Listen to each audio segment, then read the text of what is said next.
madrugada del 9 de junio de 1976. Las fuerzas de seguridad secuestran en Buenos Aires al sindicalista uruguayo Gerardo Gatti. Lo encierran en el centro de detención clandestino conocido como Automotores Orletti, en el barrio de Floresta. Es una víctima de la dictadura uruguaya. Pero en la década de los 70, el terrorismo de Estado no tiene fronteras.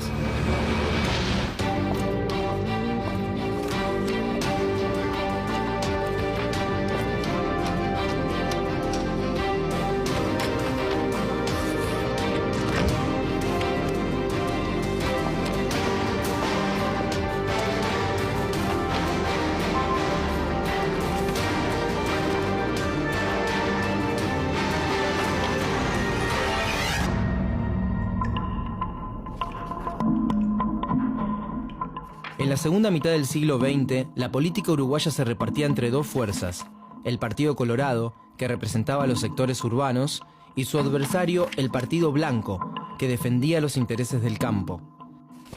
En la década de los 60, blancos y colorados se enfrentaron a un enemigo común: el Movimiento de Liberación Nacional Tupamaros, el MLNT. Tupamaros se formó en 1963, 4 años después del triunfo de la Revolución Socialista en Cuba. Tenía un objetivo: transformar la sociedad a través de la lucha armada. Su nombre surgió como homenaje a Tupac Amaru. Desde sus filas, el movimiento denunciaba los casos de corrupción de los grandes partidos. También asaltaba bancos o grandes empresas para financiarse. Protagonizó la voladura de una radio y llevó adelante varios secuestros. La guerrilla despertó la simpatía de la población con acciones sorpresivas. El 24 de diciembre de 1963, sus militantes bloquearon el paso de un camión de alimentos y lo llevaron a un barrio marginal. Algunos consideraban a los Tupamaros una especie de Robin Hood modernos. Estados Unidos temía que la experiencia de la Cuba de Fidel Castro se expandiera en su zona de influencia, y desde principios de la década de los 60, el gobierno se involucró en las decisiones políticas de América Latina. El Departamento de Estado estadounidense difundió entre los militares del sur del continente la doctrina de seguridad nacional. Uruguay formó parte del Plan Cóndor, una política de coordinación represiva de los países del Cono Sur, digitado por Estados Unidos. En plena Guerra Fría, preparaba a los hombres de armas para atacar posibles focos revolucionarios. Estados Unidos solicitó a las autoridades uruguayas que asesinaran o amenazaran de muerte a Raúl Sendic, líder de los Tupamaros. En esos días, la guerrilla había secuestrado a uno de sus hombres, el agente de la CIA Dan Mitrione. Nació el 4 de agosto de 1920 en Italia. Desde 1969, ocupaba el cargo formal de jefe de la Oficina de Seguridad Pública estadounidense en Uruguay, pero su verdadera misión era enseñar a torturar. El dolor preciso, en el momento preciso, en la cantidad precisa, para el efecto deseado, decía cuando se refería a la tortura. Mitrione formó a la policía uruguaya en la aplicación de técnicas de tormentos. Antes que nada hay que ser eficiente, decía Mitrione. Se debe actuar con la eficiencia de un cirujano y con la perfección de un artista.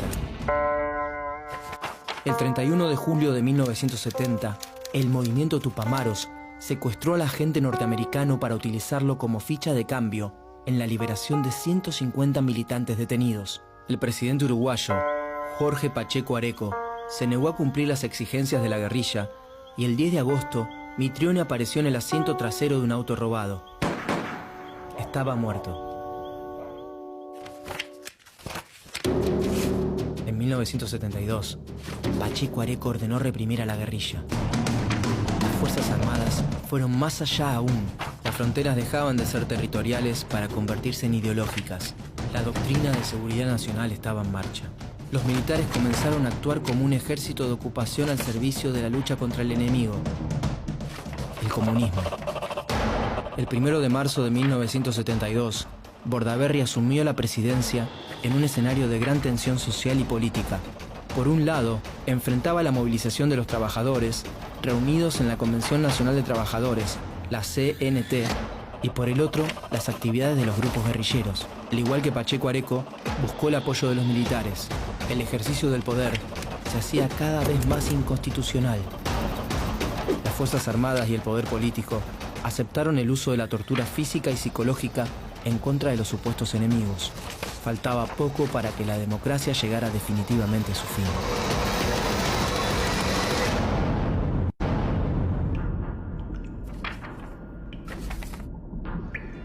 El martes 26 de junio de 1973, un grupo de empresarios influyentes se reunió en Montevideo con representantes de las Fuerzas Armadas.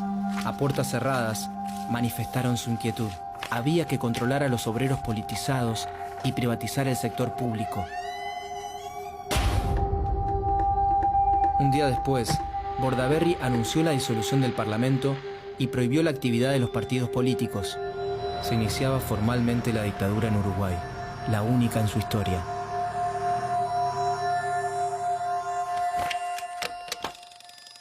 A través de este mensaje quiero expresar al pueblo uruguayo la confianza y la seguridad de que estas medidas no son tomadas en agravio a las instituciones, sino que por el contrario lo son en defensa de las instituciones.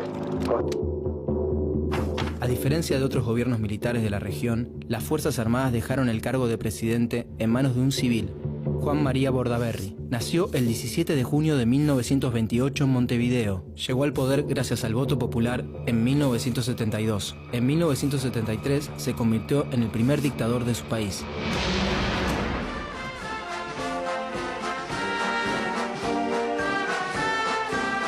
Bordaberry comenzó a gobernar junto con el Consejo de Seguridad Nacional, integrado por miembros de las Fuerzas Armadas.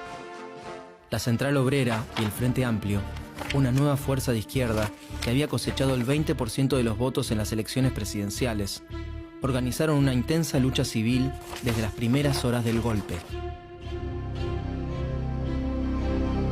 La CNT convocó a los trabajadores a una huelga general y el 9 de julio, obreros y miembros del Frente Amplio organizaron una multitudinaria manifestación en el centro de Montevideo. El ejército los reprimió de manera violenta y logró quebrar la resistencia. La dictadura cívico-militar tenía un objetivo claro: impulsar una política de liberalización y desregulación de la economía e implementar reglas laborales más flexibles, a favor de los empresarios y en contra de los derechos de los trabajadores. El régimen impuso el terrorismo de Estado para evitar cualquier tipo de oposición a su modelo económico y político. Secuestros, prisión prolongada, tortura, violaciones, asesinatos, desapariciones y robos de bebés formaron parte del sistema represivo de la dictadura uruguaya. En este escenario, las Fuerzas Armadas tomaron como rehenes a 9 dirigentes tupamaros, entre ellos a José Mujica, alias Pepe. Nació el 20 de mayo de 1935 en Montevideo. Al igual que otros dirigentes tupamaros, estuvo preso durante toda la dictadura. Más adelante, en democracia, sería presidente de los uruguayos. El gobierno también declaró ilegales a los partidos políticos, disolvió la CNT y reprimió la actividad sindical, instauró la censura y cerró los medios de prensa independientes. La justicia militar acusó a periodistas y hombres de la cultura, como el escritor Juan Carlos Sonetti, de hacer apología de la sedición. En el sector educativo, intervino la universidad, suspendió los recreos en la escuela secundaria para evitar disturbios y despidió a cientos de profesores. En 1976, al mismo tiempo que en Argentina se producía el golpe de Estado, las Fuerzas Armadas uruguayas destituyeron al presidente Bordaberry y suspendieron las elecciones. Los militares asumieron todas las funciones del gobierno.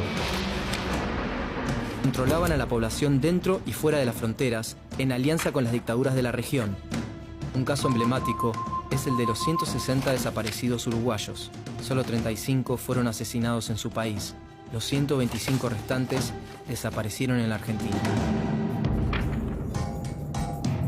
El 1 de junio de 1976 comenzó a funcionar en el barrio porteño de Floresta el centro clandestino de detención conocido como Automotores Orletti. Fue el destino de decenas de uruguayos secuestrados en Argentina en el marco del Plan Cóndor. El 24 de julio de 1976, 23 detenidos ilegales fueron trasladados desde Orletti a Montevideo.